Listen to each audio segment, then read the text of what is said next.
وَلَقَدْ يَسَّرْنَا الْقُرْآنَ لِلذِّكْرِ فَهَلْ مِن مُّدَّكِرٍ. En effet, nous avons rendu le Coran facile pour la méditation. Y a-t-il quelqu'un pour réfléchir? Bismillah walhamdulillah wassalatu wassalamu ala rasulillah. Assalamu alaikum wa rahmatullahi wa barakatuh. Bienvenue à notre cinquième leçon, ou notre première partie de la cinquième leçon du niveau 1 de nos cours arabes, apprendre l'arabe du Coran. Nous allons voir, Inch'Allah, aujourd'hui 6 mots qui sont couramment utilisés dans le Coran. Toujours dans notre perspective de connaître un maximum de mots qui se répètent pour connaître dès le début, Inch'Allah, beaucoup de mots du Coran et commencer donc à se plonger dans la profondeur du Coran. Et comme d'habitude, comme dans les autres cours, on va commencer toujours par un rappel. D'abord, les pronoms personnels isolés. Ensuite, bien sûr, les pronoms personnels affixes. Toujours, on parle du masculin, première personne, deuxième personne et troisième personne. Vous pouvez regarder, vous faire un rappel donc à travers le PDF qui vous a été envoyé. Et bien sûr, un petit exercice avec cette révision, c'est d'annexer les nouveaux mots. Baytun, Jannatun, Shamsun, Qamarun. Vous avez la traduction et ce sont des mots qui se répètent énormément dans le Coran. Jannah, c'est-à-dire le jardin, le paradis, etc. Donc, en les annexant aux pronoms pour vous habituer à retenir d'une part les mots et bien sûr à retenir ces pronoms, que ce soit ces pronoms personnels, qu'ils soient isolés ou affixes, qui reviennent énormément dans le Coran. Passons maintenant donc aux 6 mots utilisés. On a vu 6 mots, mais qui se répètent, imaginez-vous, à 779 fois. On va arrondir à plus de 700 fois dans le Coran.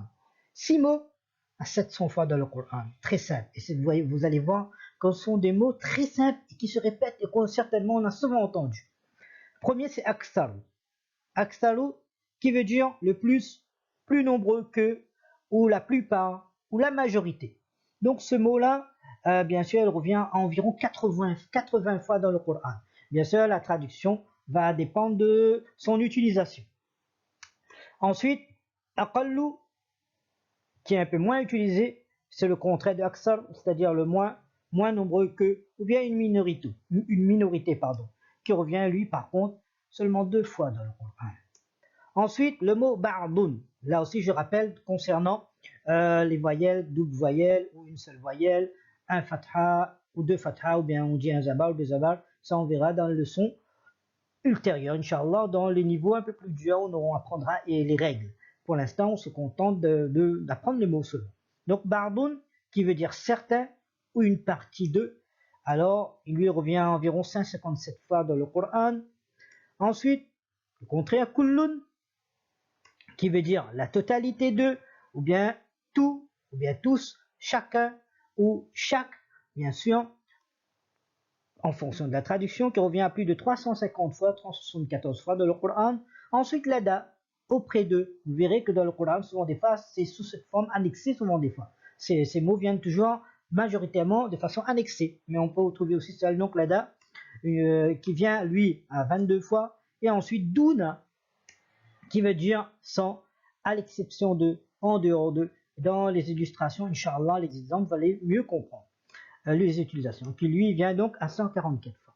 Donc 6 mots qui sont très simples à retenir, d'une part parce qu'ils sont petits, et d'autre part par leur utilisation dans le Coran.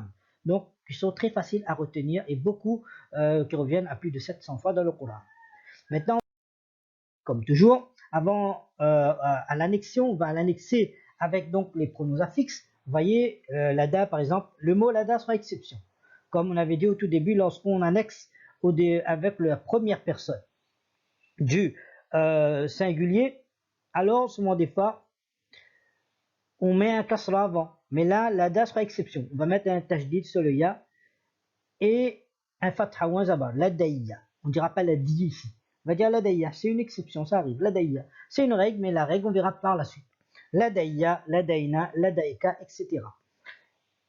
Kulli, mais là aussi, par exemple, kul qui veut dire la totalité, on ne dit pas la totalité de moi, ou bien il y a des façons d'utilisation de ce pronom, de cette façon, mais qui sont exceptionnelles. Bon, on ne va pas entrer dans ces détails parce qu'on va rester sur notre objectif, c'est comprendre le Coran. Dans le Coran, il n'y en a pas, on ne parle pas de ça, mais on pourrait, et ça, on peut le dire de façon en arabe, kulli par exemple, pour mettre l'insistance, etc. sur autre chose.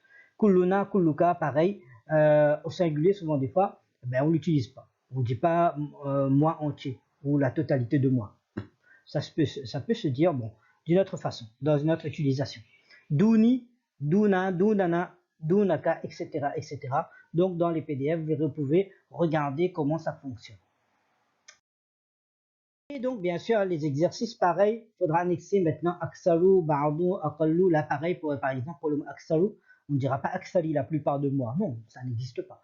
Oui, on peut le dire de façon, pour mettre l'insistance, mais voilà. Pour l'instant, on comprend seulement le fonctionnement et la signification du mot. Il y a d'autres exercices, Inch'Allah, pour nous entraîner à comprendre et assimiler ces 6 mots-là, aux illustrations à travers les versets du Coran. On va commencer par 2 mots, Duna et Lada, qui reviennent les deux environ 166 fois dans le Coran. Un verset par exemple, A'udhu billahi minash shaitanir rajim, Wad'u man istata'tum min dunillah. Et appelez à votre aide, Wad'u man istata'tum, n'importe qui vous pourrez. Min duni, en dehors d'Allah. Min dunillah, en dehors d'Allah. Donc ce verset se trouve dans la sourate 10, verset 38. Maintenant, concernant l'ada, wa alfaya sayyidaha ladalba. Donc, surat verset 25, surat numéro 12, par contre, il y a une petite erreur là, surat numéro 12, surat Yusuf, c'est pas surat al-Fatiha, c'est une petite erreur, le 2 a duré, voilà. Donc, wa alfaya sayyidaha ladalbab, et son mari, sayyidaha, son mari, les trouver à Al-Faya, l'Adalbab, c'est-à-dire trouver Youssouf et Zulaykha, la femme du ministre, à la porte, c'est-à-dire auprès de la porte. L'Adalbab, auprès de la porte, à la porte. Et bien sûr, il y a d'autres illustrations à travers d'autres versets que vous pourrez donc regarder dans le.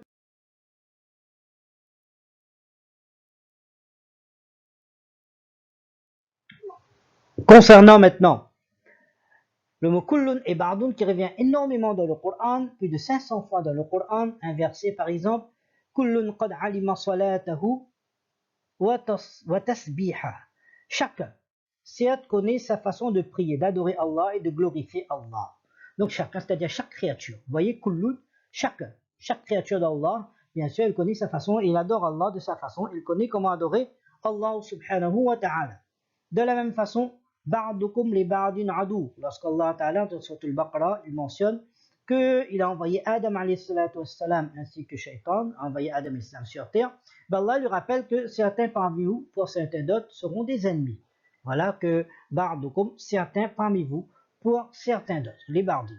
D'autres exemples à travers le Coran.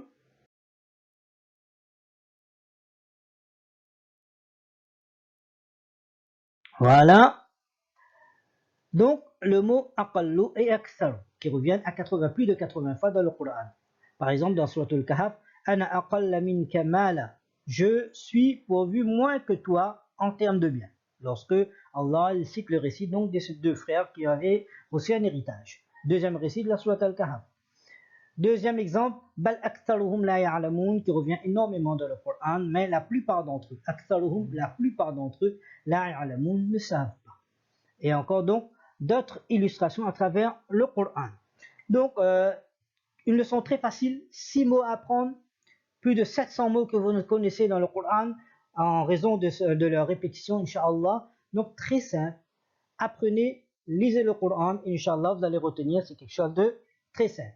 Assalamu alaikum wa rahmatullahi wa barakatuh. Donc, si Allah donne la vie et tawfiq, Inch'Allah, on se retrouve pour la deuxième partie de cette 5e leçon qui consiste aussi à apprendre encore d'autres mots qui reviennent énormément dans le Coran.